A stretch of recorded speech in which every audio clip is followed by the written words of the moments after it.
All right, today, associates, we're going to talk about how to use Lowes.com to sell anything to any customer that you find on Lowes.com and make sure that the store gets credit for the sale.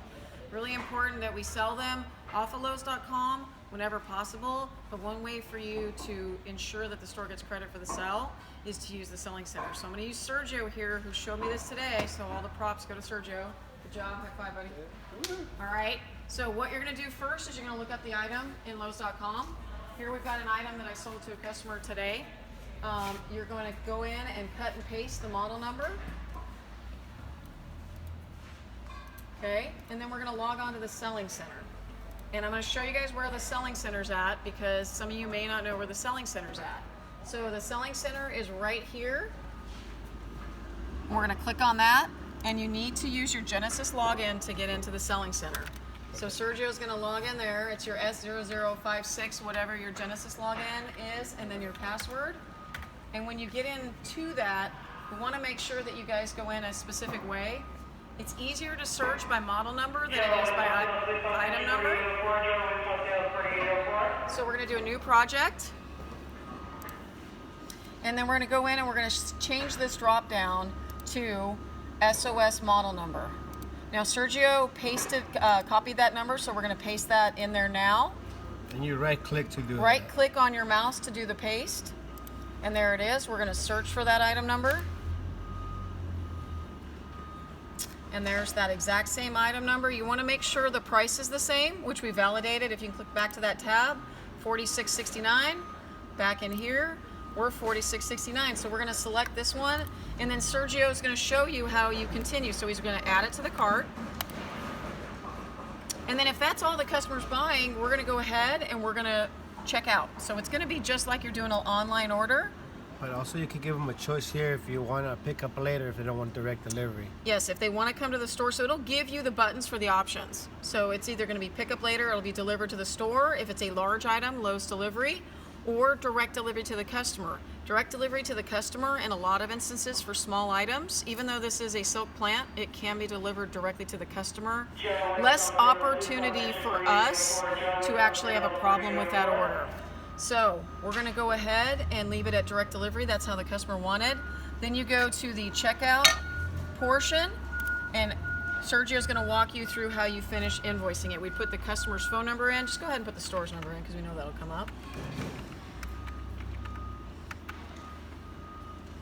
Okay, so we'll pick any one of these Lowe's because I want to finish this process so you guys can actually see how this works. So we're going to select that as our customer. We're going to invoice this, and then we'll go back in and delete it. So we're going to select that. Because this is being direct delivered, it's going to need the address as well. So the salesperson, Sergio, we're going to give it a name for the project so that when we're looking up the invoice, we can find it. It's always good to name it what the item was and the delivery process. That way it's easier. Then we go to the next step here. And then we're going to go ahead and fill out. So we've got Jimmy. Okay, we're good. We're just going to say all that's good. Now you would just validate this information is correct. Remember, this is being direct delivered to the customer. So we're going to hit next. Okay, and then if you hit purchase now, then we're going to show you where that's going to populate in Genesis. So when we hit purchase now, and that updates the screen, we'll show you where you go next to make sure that's in Genesis so that when the customer goes to the register, they can utilize their phone number to pull that up and pay for it. Okay, so we're going to go into Genesis now, and that order will be under Sergio, and they can walk up just like any other invoiced order and pay for that at the front register.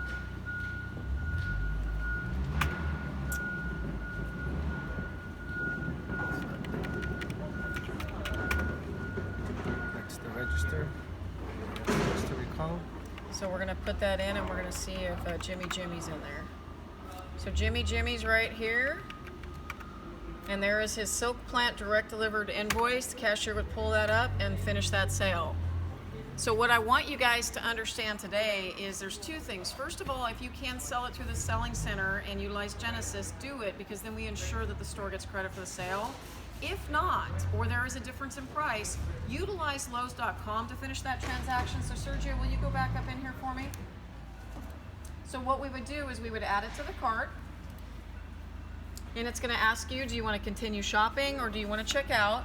So we're gonna view our cart, and then you process it like you would do an internet order for yourself or anyone else. You're gonna go ahead and pick which one you want. It's free shipping, it notes it right here. So that's gonna update that portion of it. And then we'd go through and we'd start our secure checkout. If the customer has already an account, you can log in for them with their email or password. If they don't, guest checkout. You take their credit card, you put their credit card information in, and then you are good to go. The one thing that I would say, we would put all that information in here and then confirm it, and it would print out, you could print out a receipt. The one thing that's important to remember, let's say we want to get the credit card in that transaction. Sergio, can you show me how we would beforehand go on to Lowe'sNet and do an Empower app? So we're going to open a new tab, we're going to go to Lowe'sNet, we're going to log in, and we're going to show you guys how to get that credit card first. Because remember, we're offering $30 off your first purchase, and for this particular silk plan, if the customer was interested in saving $30, that would be a pretty big savings. So when you go into the selling tools, you've got the Empower LCC application process right there. We're going to select on that, and then it tells you to put in, populates automatically with your sales ID and the store number. And when it gives you the RSA, you want to put at least enough to get whatever the customer's looking to purchase. I always default to $1,000 unless they're buying more than that. We want to obviously make sure that we put in a request for what they're purchasing. If they're buying appliances, obviously it might need to be $3,000, $4,000, $5,000. And then when you proceed through this process, it would email or text that customer their scan code for their first purchase. Then you would want to use the selling center and get it invoiced in Genesis, so when they get to the register, they could apply that $30 off that invoice. You wouldn't be able to sell it necessarily on Lowe's.com. So just a few things I want you guys to think about, and if you have any questions, please grab a manager, because the more that we learn how to use these tools to never say no to our customers, the better we're going to be able to take care of our customers and make a difference in someone's day every day and ensure that we win in the ever-changing retail environment. So thank you for watching today, and if you have any questions, please let myself or one of the other managers in the store know, or grab anybody you feel comfortable talking to, and we'll help you through it. Thank you. Thanks, sir.